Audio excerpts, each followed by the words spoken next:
Hi, everyone, and welcome to DAYL's Judges Making History seminar. This is the last installment of our three-part series for DAYL's Judges Making History. For those of you who have been following the program, we have been highlighting the first African-American judges and their specific judicial seats. And it is my distinct honor to welcome our moderator and our judge for today's program. For our moderator, we have Amy Stewart of Stewart Law Group.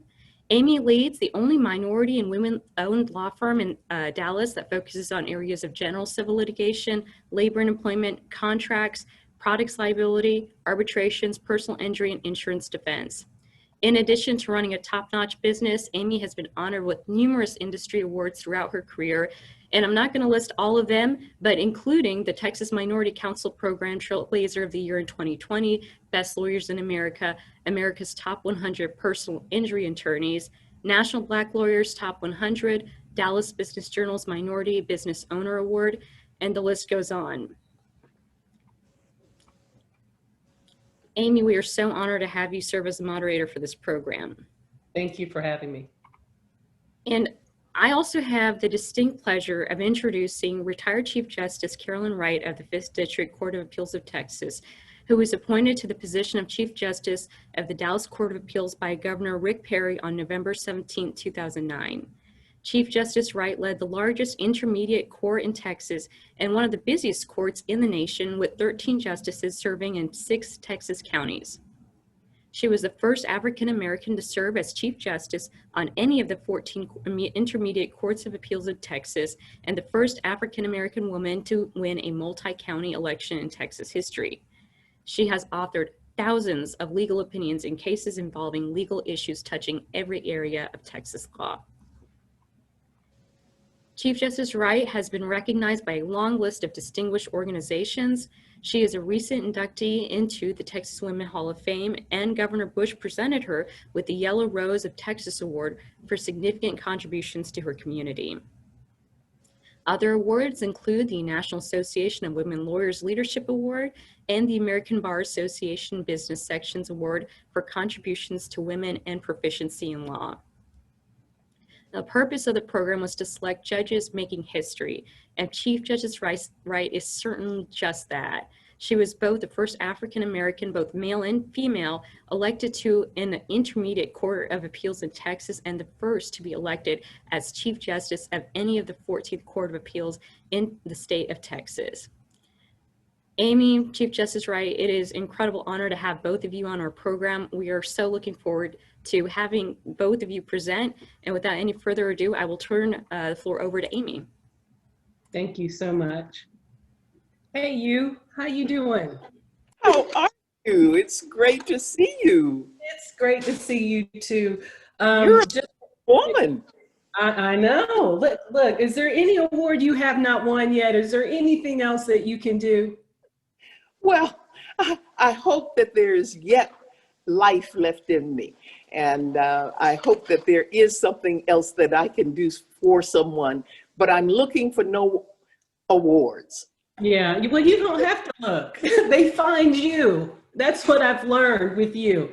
So just by way of background, I had the distinct pleasure of meeting Chief Justice Wright. I think it may have been three years ago when I worked for the State Bar of Texas Litigation Council, and we would be selecting legal legends. And I'm not originally from Texas, but through practicing, her name would come up all the time. I would know about her. And when I was on the Legends Committee, I was like, how is she not a legend? And so here I am pestering her to meet her, to interview her, to learn more about her so that I could then present that this woman should, without a doubt, be one of our Texas legal legends. And I don't think you knew what to do with me as much as I pestered you early on. You were quite intriguing. And certainly got me to talk more about myself than anyone ever had. I don't think I talked that much about just my history and all of that. it was interesting. It was very therapeutic. Yeah. So that's why you guys are lucky, because I've got pictures that I'm going to show you all about Chief Justice Wright as we go through, because during this time of the pandemic, we all need something good right now. We need to feel good. We need to hear something good. And your story is just a feel good story. And, you know, it goes through, it talks about a lot of issues we're dealing with now with you growing up as a Black woman, and, you know, growing up overseas and then coming back to the States, and then moving to Dallas, and then striking out on your own in your legal profession, and then being elevated to judge and being the first of all the firsts for Black judges here in Texas. So I'm going to start out at the beginning. Well, not the beginning, but I'm going to show you this picture, and I want you to tell me, who are these people right here? Well, that the long-legged one is me. I am the older one, and the little cute, really, really, really troublesome one was my baby sister at the time, Pat. That's Dr. Patricia Wright, and who is absolutely brilliant. I loved her dearly, but she was always in trouble, and I was always running to her rescue. We see with your arm around her, like, I got you back already. So let's start with talking about after many conversations, obviously all your family is very important to you, but there's one person that has really driven who you are as a professional, and I would say that's your father. Not to say your mother didn't have anything to do with it, but you speak so highly of your dad. Tell us about him. I speak so highly of him because our relationship was difficult as I was growing up. It was tug of war. And it used to really, really upset me when my mom would say, well, the problem is you all are just alike. I would go, really? I mean, really? Are you serious? But he was very strong-willed. He was a disciplinarian. He was military through and through. And the same rules that applied to his airmen applied at home. And by God, he wanted that bed made, and he wanted to be able to pop a quarter on it. It better bounce back, or you'd have to remake it until it did. So he was very structured and very principled. And he despised a liar. And he said a liar, if they wanted something badly enough, they would steal from you. And if they wanted something badly enough that they would steal from you, they would kill you to get it. So he said, if I ever catch you lying, I'm going to treat you just like you tried to kill me. I was like, my God. That's a slippery slope there. So lying was absolutely out. And so many of the traits that he taught me that were truly instilled are at my core. And I pretty much feel the same way about lying. It was deeply embedded in me. But I thought it was a little harsh at the time, but I managed to work it out so that I didn't lie to him. I might not always tell him the whole thing. They call it spin these days. There's a spin to it. But I certainly did not lie. And there were just many things. He had an incredible work ethic. It's just amazing. It was duty first. It was family. It was obligation. He didn't believe in borrowing, and he didn't believe in lending any more than he said, you don't ever loan any more than you can afford to give away. He was a person, he said, because you don't want to be angry with that person. You just want to be done. You know that you have to go that way again. You know, if they don't pay it back or whatever, you're not ready to just go off the deep end, and you haven't failed to pay your rent and keep your obligations. You just didn't get back some money that you could afford to give away. So there were many, I mean, he had hard lessons. And his position was, this is my time with you. I only really get 18 years to instill some life principles that will help to save your life and help you to carry you through life. And after you're 18, you're going to be making some decisions on your own. So even with regard to leadership, his position was, in terms of leadership, the oldest person in the house is the leader. I was the oldest child. There ended up being 4 of us, but the other 2 came much later. Probably it was about 8 years before the other 2 came.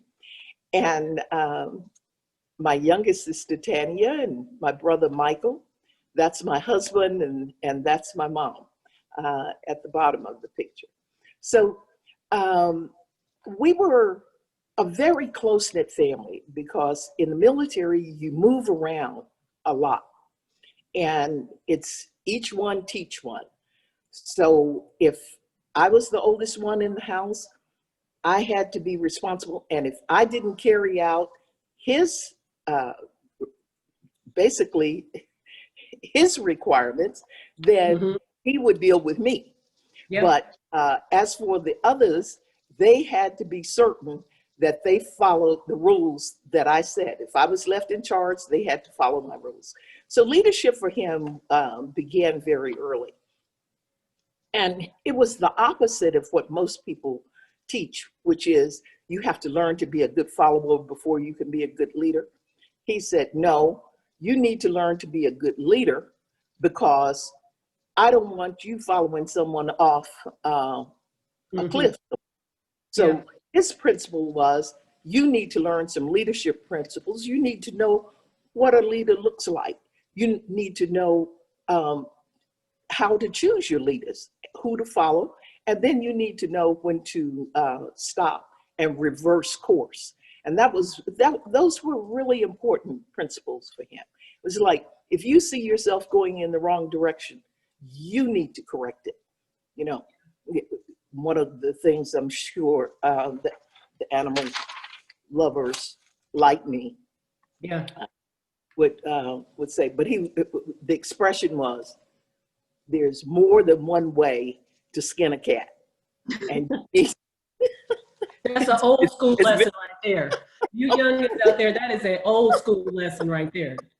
I don't know why people are skinning cats, but that's what they go to every time. I have no idea. I don't even know what. All I know is that it means you need to have many different avenues in which to go. You need to know reverse course, and you always need to have, as he would say, a spare. So let's turn to your mom, because obviously your dad's a strong personality. Tell us about your mom. She was tiny, she was petite, she was just, she was our favorite toy. And her kids always, all of us are much bigger than she is. None of us are petite like her. We're all tall and quite robust like my father. And so she was just, we absolutely loved her. She was seemingly very delicate. That's my husband and my mom. So you can see just how short she really is. Yeah. And she was just delightful. She was multi-talented. She was brilliant. She loved classical music. My father loved the blues. It was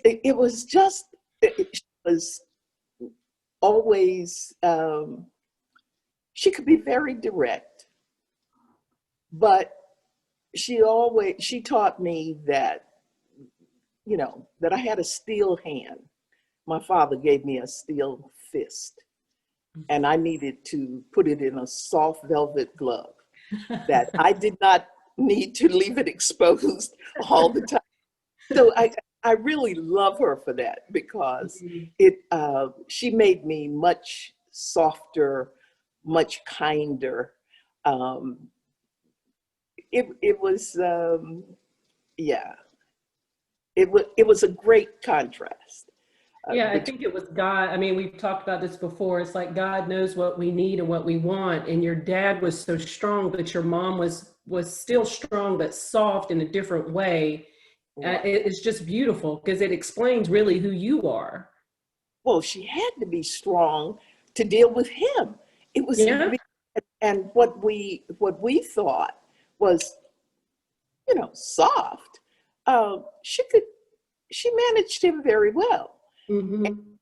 It was a lesson to be learned. I'm not certain that I can replicate it, but it was quite a lesson to be learned.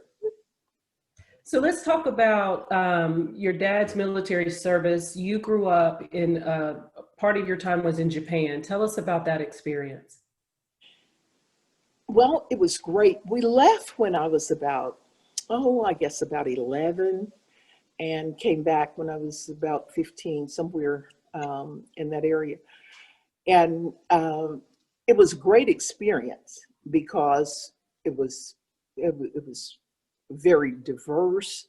Now, I will have to tell you that in the Air Force, in my age group, there were not a lot of African American dependents in the Air Force. I saw more if we went to Army bases. I would see more African American families with the Army, but not with the Air Force. I'm not sure as to why, but that seemed to have been the reality at the time. And so it was when I say it was diverse because we were in Japan and I had many Japanese friends, and my friends at school were Caucasian. They were white, but they were also, some of them were mixed Japanese and American. So it was an interesting time. I didn't think too much of it. I mean, there were a couple of incidents, but we moved around a lot. So we had to learn to adjust. We had to adapt to whatever the situation was, whoever, we had to make new friends quickly and easily. And so that was always a challenge, but and we always missed our old friends, and oftentimes we didn't keep in contact because their families were military and they were moving around the world and around the United States, and so we lost track. But it was good because, for a later lesson, because I learned to be multicultural. I learned to like other cultures. I learned to appreciate other cultures. So it was good, but it was also a sheltered life, and that's what I think my father really came. At one point, I think he wanted us to be out of the United States, and he didn't want us to be in situations where we would be faced with racism. He was from Mississippi. My mom was from Texas. He met my mom in Texas when he was stationed at Bryan Airfield in Bryan, Texas. And she is a Texan and made sure she came back to Texas to have her first two children, and that would be me and that would be Patricia. Those last two, wherever we were stationed, I think one was in Mississippi and the other one was in Tennessee. And they know little or nothing about Tennessee or Mississippi, because as soon as they were born, we were off then to Japan or somewhere else. So it was an interesting lifestyle, but you had to be very adaptable. So then, as your dad did, kind of guided you as a father should, he made a decision. It was time to come back to the United States. Tell us about that decision and the early impact that that had on you. I'm not even going to clean this up. I'm going to tell you exactly what he said. I wouldn't expect anything less. He was not happy. I was 14, I was about 15, 16. So he said, you know, we need to get back to the States. That's how he started it. And I said, no, Daddy, I don't want to go. I want to graduate. I'm so close to graduation. And he said, no, I have to get you back now. And I said, why? And he said, because there are a lot of things going on in the United States. It's it's in the 60s, and you know, there are a lot of things that are changing, and I've got to get you back now. And so I was just furious. I thought this was another one of his life lessons. He was just, I love being in Japan. And then he told me, he said, look, you are spoiled, you are privileged. He said, I hear you walking around, you're looking for the housekeeper, you're complaining about something that the housekeeper didn't do. And he said, this isn't real. We've got to get back to the States. You know, he said, I can't afford a housekeeper in the United States. I can't afford all of these people we have running around here, you know, someone's coming in to give me a masseuse, someone's coming in to cut my hair, you know, doing the lawn. He said, this is real life. Mm-hmm. And you have got to learn to be Black in America. Mm. Like, you were like, what? No, I don't. Really? And as he would always say, and how would that benefit me? Right. You know, always when I was asking about doing something that he didn't want me to do, it was, and how will that benefit you? I was like, and how will that benefit me? Mm-hmm. So that sounds like a threat. And he said, no.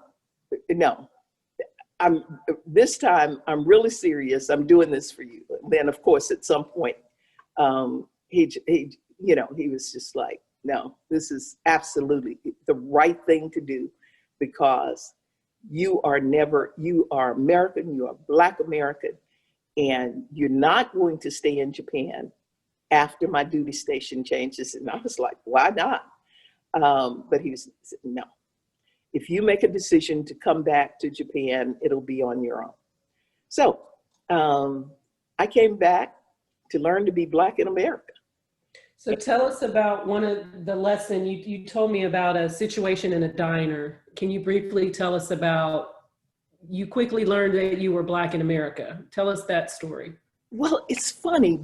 I'm going to tell you that. That's a long story. But there's one that I had forgotten to tell you about before. Tell me this one. Just before, tell you this one? Tell me the new one. I want to hear the new one. Okay. Well, it's really older than that. Just before we left the States, as I told you, my father was from Mississippi, and he happened to have been stationed there. And we would go to my grandmother's, which was really in the country in Issaquah County, Mississippi. Mm-hmm. And he had purchased many years before a cafe and a gas station for my grandmother, because he never wanted her working outside the home in other people's homes or for anyone. And that was one of his things. He was an only son, and he made certain that his mother was taken care of by having a business. And he had a stepfather, and he made certain that they had provisions so that they didn't have to work outside. Mm-hmm. I didn't really understand why this was so important to him, but it was always very important to him, that they have this business. They made lunches and dinners and sold snacks and everything. And then when people would go to the field to pick cotton or to chop cotton or whatever the cotton season was, they would all come back there and they would eat and relax.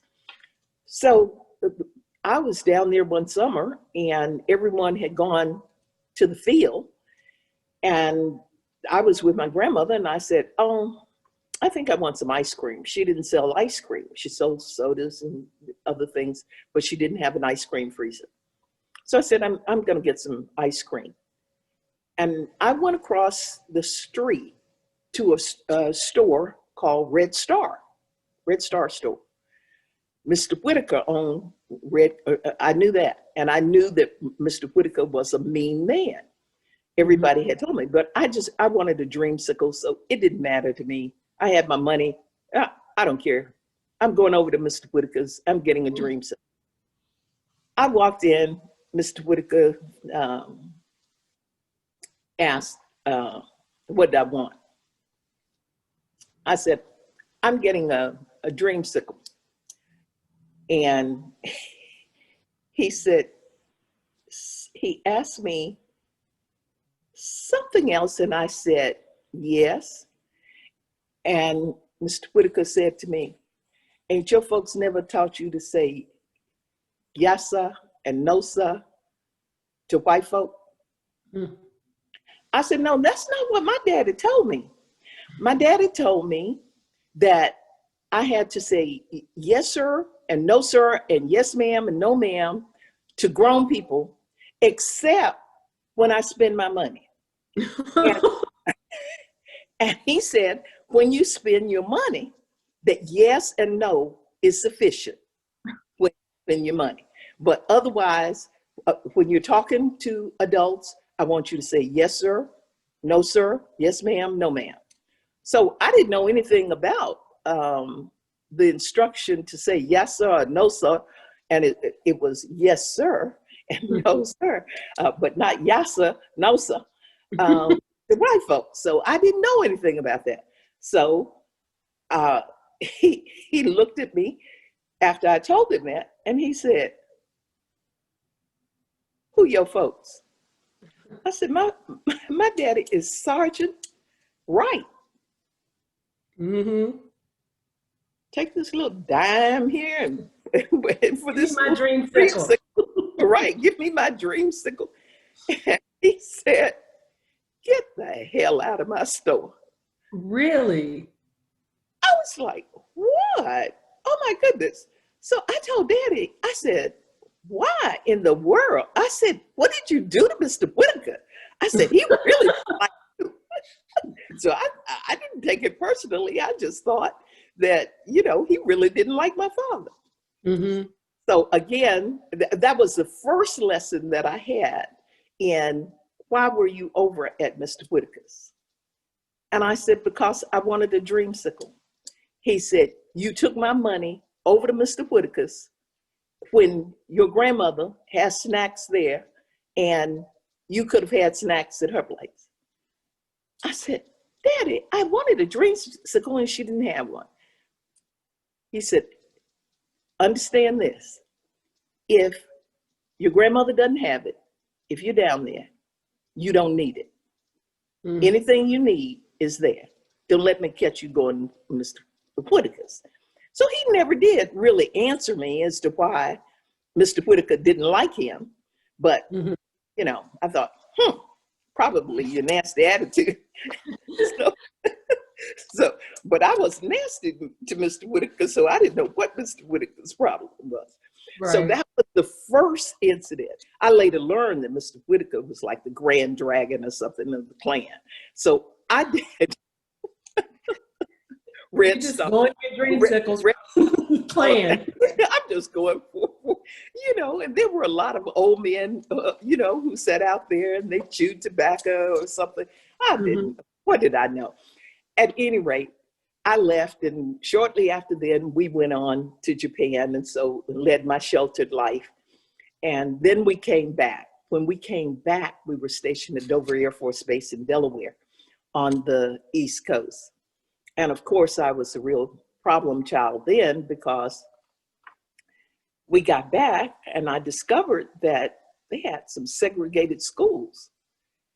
And I was like, well, you know, since I'm supposed to learn to be Black in America, why don't I, instead of me going to the military school, I want to go to the Black school in town. And so my father was having a hard time with this argument, but he finally yielded. Now, when we went back, he purchased a restaurant in Delaware. And the restaurant was not far from the Black school. So he agreed he could check up on me. Well, once we got back and I was at the school, I had been there 2 weeks, and he called looking for me because I needed to get some shots, because once we came back from a foreign country back to the States, I needed to take shots. They told him that they weren't certain as to where I was. And he was like, what? And they said, oh, no, it's not like that. She teaches a class. He said, say what? On what? They said, oh, she teaches a class on Japanese culture. You done started a class on Japanese culture at the segregated school. Sure you did. Yeah, sure. Okay. I wasn't surprised. So at any rate, well, that was the end of that. Then, of course, he told them that when he got there, that to have my things ready, that whatever he needed to sign, he would be signing it, because I would be leaving and I would not be back. So, of course, everybody was up in arms. I was upset, and they told him they were going to boycott his restaurant. And he was like, done with this. Okay, off back to the military school. So I had to go back to the base, to the military school, because I had overstepped once again. And he said, no, you need to go where there are kids who speak more than broken Japanese, and they fully speak several languages, and you know, no one is going to be impressed enough with you that you will be leading classes. So let's fast forward. Let's fast forward to your time in DC. So I'm going to show you a picture, and I want you to tell me, who is this person?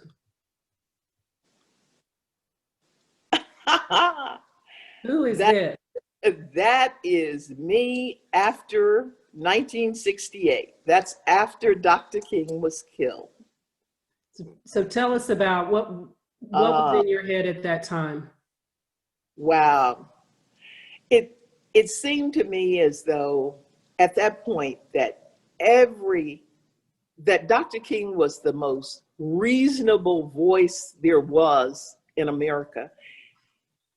And I thought, my God, if they're afraid of Dr. King, what nonsense is this? This is nuts.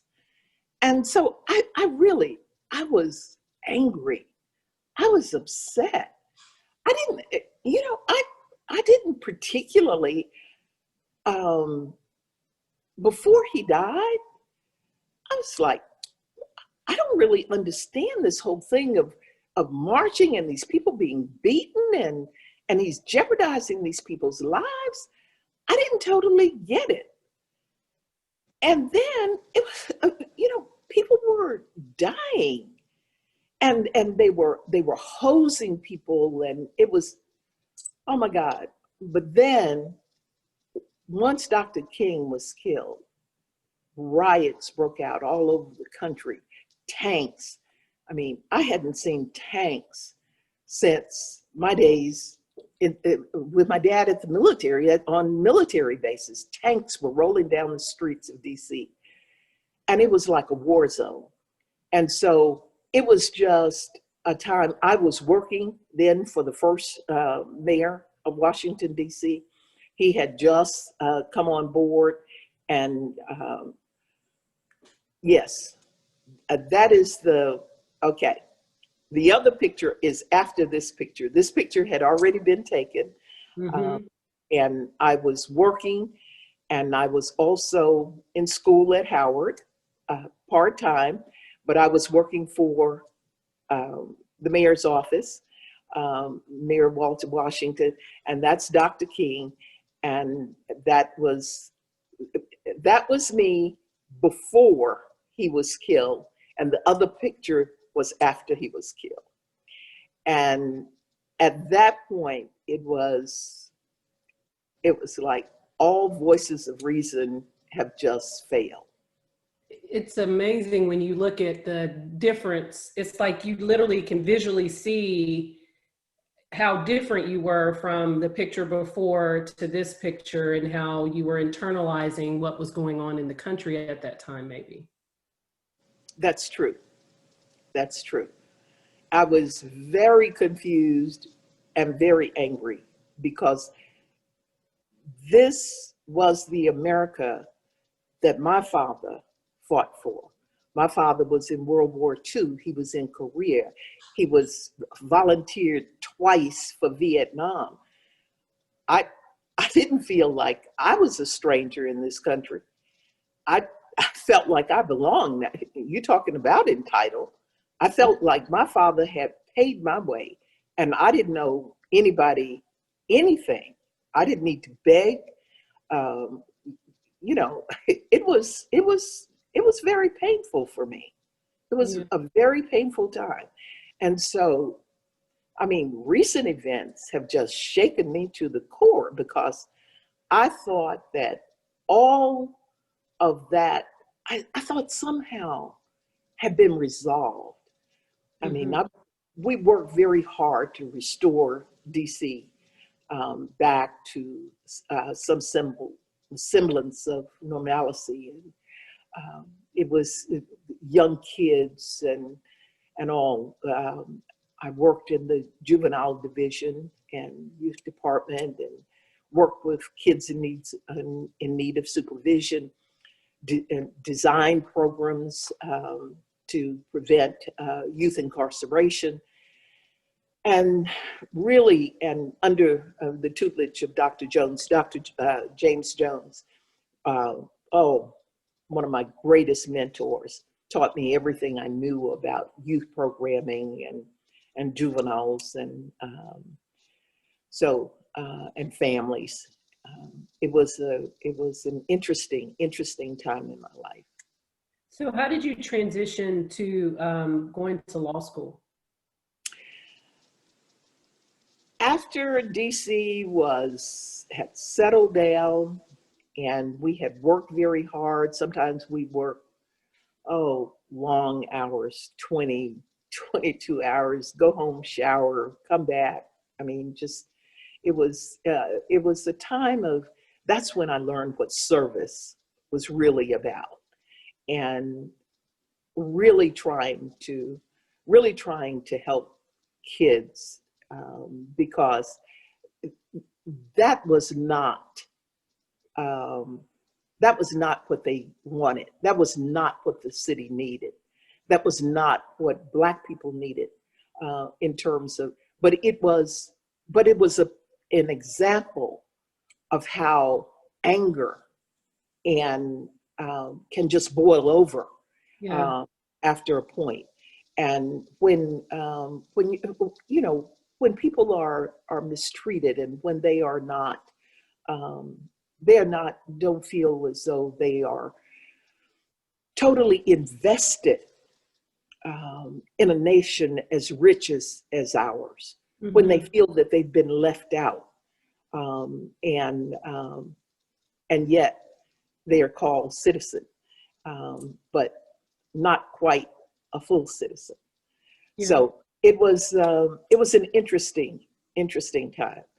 And it was also a time when we were working with both sides. We were working with conservatives. We were working with militants. We were working with people on all sides to try and bring about some harmony, bring about just the restoration of the city. So I didn't think I'd ever see that again.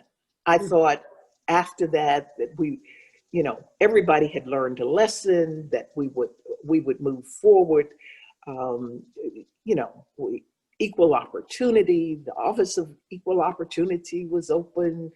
There were promises that segregation would end, there would be better funding of schools. There were just, we seem to have been getting a lot of traction right after, within 5-10 years after the death of Dr. King. Mm-hmm. And somewhere in there, everyone forgot. They forgot the lessons that were learned, and they forgot the pain that was inflicted on all sides at that time. So it has not been a good year for me in reflecting on where we are now and all of the work I did back then to hopefully never see that day again. I think that, we all are in our daily lives, and we can speak to someone like you that has you were there in DC when these things were happening. Our country has changed and not changed so much in just your lifetime, the things that you've seen and you've experienced. It's just amazing. It is amazing. So Dr. Jones at that point said to me, "You must go back to law school." He said, as things calm down, finish undergraduate school, but you must go back to law school. At that time, he just said, finish undergraduate. So am I remembering correctly, were you in paralegal studies? Like you were going to be the best darn paralegal there was. That's Am I true. remembering that? Okay. That's true. That's true. I started off, I was going to be a medical assistant. Somewhere in there, I decided that, no, I'm going to go ahead and I'm going to go into law. Because remember, I had been elected in Delaware as the Attorney General for Girls State. I had been the first African-American to attend Girls State or Boys State in the state of Delaware. So when I went to Girls State, all of the girls there, and all of the girls were Anglo, decided that I should be elected Attorney General. And I didn't know anything about a campaign or anything. They showed me about a campaign. They formed the committees. They did everything, and they said, but you're really good with people. So we just want you to meet people, and we want you to give the speeches. And so that's what I did, and I got elected as Attorney General. And that really is when my interest in law really developed. And after that, I said, and of course, when my father and I came to crossroads with regard to where I was going to go to school, and I said, okay, your house, your money, your rules, my house, my money, my rules. So I'm going to take my house, my money, my rules. And that's when I got a job.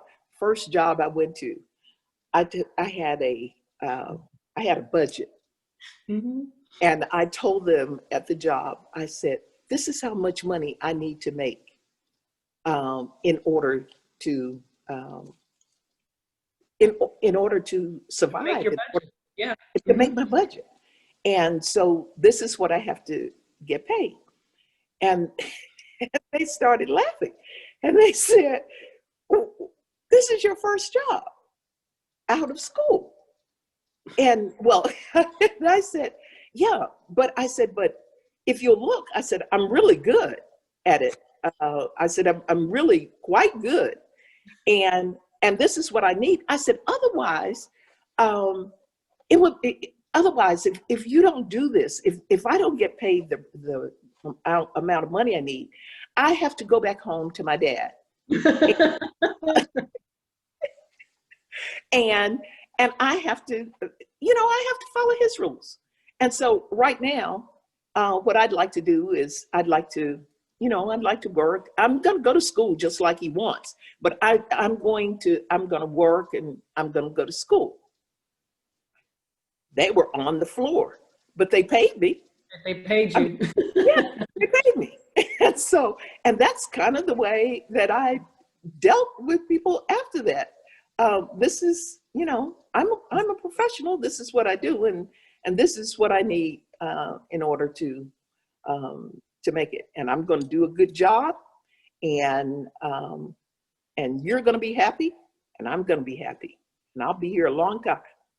So you got your law degree, and then you decided to come back to Dallas. Tell us about those early years in Dallas when you were a young lawyer, because this is obviously for a young lawyer presentation. Tell us about that. It was interesting. There were no firms that hired at that time African Americans in the firms. There were no African American males or females in the larger firms. There were the first person that I knew to actually join a majority firm was Judge Moyer. That was the person. But by the time he came, I was working. I was in private practice for a few years, and the African American male lawyers. There was no other African American female in the full-time practice of law in Dallas. I was full-time in people would call me just to make appointments, just to come to meet me. Mm-hmm. No, I've got to start charging a fee for this. I can't. They would just, well, I just wanted to come and meet you. I was like, okay, all right. And they might have a few questions, but had no money. So I said, we're going to have to change this a little bit. I could feel my father breathing down my neck and saying, this is work. So, and you need to get paid. Yeah. So it was an interesting time. And I have to give the African American male lawyers credit for really, really, really helping me. And they were my mentors.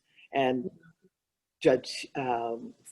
former judge, now Larry Baraka, he was a prosecutor. He had been felony prosecutor, the Gaines brothers. There were just certainly Judge L.A. Bedford, and there were just a lot of Judge Victor Ortiz. There were just a lot of African American males in the city who had been practicing, and they were wonderful. And Judge Baraka and I tried many cases together, and I wasn't that interested in criminal law. I was more interested because I had majored in international and commercial litigation. But, I was thinking I was going to do import export. So it's good. You have a lot of ideas when you're in law school about what you might do. The reality of it is, if you learn to be a good lawyer, if you learn how to research, and you learn have a good work ethic, the law is the law is the law. And you want to be in a particular field, but every legal opportunity provides you with experience that you can use. So I'd say to you, don't be disappointed. Don't ever be disappointed if you don't find the job in the exact field that you're looking at, because every legal opportunity, and certainly in the prosecutor's office, I never went to the prosecutor's office, but then I had a lot of work experience behind me by the time I graduated from law school. So it was just interesting. I knew that I could have stayed in DC. I could have worked for the government. I could have worked for the government in Texas. But I really wanted to practice law. I really wanted to practice law. And I thought staying in DC, and I had, even when I went to law school, I had always said, you know, I'm a Texan, and I just kind of moved around and floated around. And then my dad had said he was going to bring my mom back to where he got her from after he retired.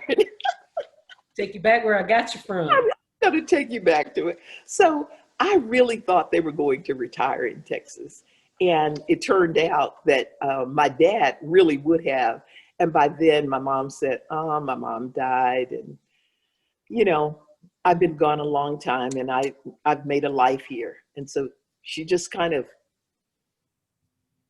set her stakes down in Delaware. And we're going, what? Delaware? We don't know anything about Delaware. But that's my last two siblings ended up graduating from high school. As a matter of fact, all of us ended up graduating from high school in Delaware. Mm-hmm. So let's transition to talk about, I mean, anybody can watch you on YouTube talk about, you know, obviously judge and your rise to the Fifth Court. Let me share this picture with you. Tell me how important this woman has been to you in regard to your being on the bench. Hold on a second. You see it? Who's that? That is my mentor. That is my Dallas judicial mentor. I tell you, she has. She will tell you that if she never left a job, I'd never have a job, is what she would say. Yeah, about it. Yeah, I've heard her say that. So yes. but in each opportunity, she was there for me. She would help to instruct me. She has been incredible in terms of just saying, "Are you ready for the next step? Are you ready for the next step?" And I think what we've talked about is how she pushed you, like, because you are such a strong and you're a force. But we've talked about how she pushed you to be vulnerable and take that next opportunity. And you may not have been ready, but you did it because you knew you had her support. That's right. That's right. You know, now she wasn't going to violate any code of judicial conduct or anything. Wasn't going to get out there and campaign, but she definitely told me who I needed to see, the people that I needed to surround myself with in order to move to the next step. And she certainly told me, and that is just so funny, because many of the younger lawyers might not know that she was on the court when I became an associate judge, and she was actually the presiding judge, and she so she was, and you had to be voted on unanimously. So she recommended that I be hired, and I came on to the, I guess it was the 254th District Court as the first African-American associate judge. in Dallas County. So that started the whole list of first. And after that, then I became, I was elected and elected as the first African-American, not to serve, but the first African-American to actually be, no, first African-American female to be elected to a district court, because Judge Baraka was elected to the district court before I, and then I was elected. And when I ran for that court, it was Chief Justice, well, then it was Judge Thomas said to me, I am going to run for the Court of Appeals. And she said, be ready to run for the 256. And then when she went to the Court of Appeals, she, at a time later, I had served for many years on the court, on the 256 District Court, and she said, I am going to run for chief. Why don't you run for, or seek the appointment to the court? And so I sought the appointment and then successfully ran. But in all of these moves, I had to help someone else. I had to learn the lay of the land. It wasn't just a cold run. I mean, I had helped other people, other judges, before I ever thought about running for the court. So I had been on the trail when I was a lawyer for other judges. So many of the people I had met and knew, and many of the judges, most of the judges knew me as well from practicing in the courts. So Justice Wright, you know that you and I can talk forever, but we've got 2 minutes. Oh my goodness. I know, right? I'm like, wait a minute, we got, and this has been a wonderful time with you. What would you leave the Dallas young lawyers that are listening to us today about what they can learn from your life as they continue with their legal career? The lessons that I think that I talked about with regard that my father taught me, with regard to your own self-discipline, your own integrity, your own work ethic. You have to, as a lawyer, and I always tell young lawyers, don't remember how hard it was for you to get that law license. Yeah. You have to remember that every day that you are handling someone's case. And I will tell anybody, I wouldn't trade my law license for anything in the world. It's not to be sold, bartered, or bought. And I protect it at all costs. And I believe in your giving good service, but you also have to remember in the process that that law license is your lifeline. Yeah. That makes the difference. And so you have to treat it. You have to make sure that you, at all times, protect it, and that that is just absolute key. Make certain that you're proficient in law. Make certain that you keep up with your CLE. Make certain those things are just crucial. You can't do it haphazardly. You just cannot. As my father would say, you can't be lukewarm about practicing law. If you're out there and make certain that that you're protected and your clients are protected as well. Well, no one would ever consider you lukewarm on anything, ma'am. You're amazing. I always enjoy the time that we get to spend together. I think we should just start a series, because 1 hour wasn't enough for us to talk about all the amazing things that you've done. I guess at this point, we're going to close out, but I want to thank you on behalf of the Dallas Association of Young Lawyers to be a part of this. And maybe to the next time, but until I see you again, please stay safe during these trying times. Thank you. It was great seeing you. And I want to just congratulate you on just being an outstanding person and a great lawyer. Don't Thank get you. me crying. Don't get me crying in front of these people, Judge. Thank you so much. And we appreciate it. Everybody stay safe out there. Saba, are we turning it back over to you? Unmute. Okay. I think, yeah. Are we off? Not yet. There we go. And we're off. And we're off. Thank you both so much. This presentation was fantastic. I so appreciate your time. Thank you both. Amy, I'll let you go. And thank you, Chief Justice Wright. It was an honor to have you. Thank you. It was my great. All right, Chief Justice, I'll reach out to you later.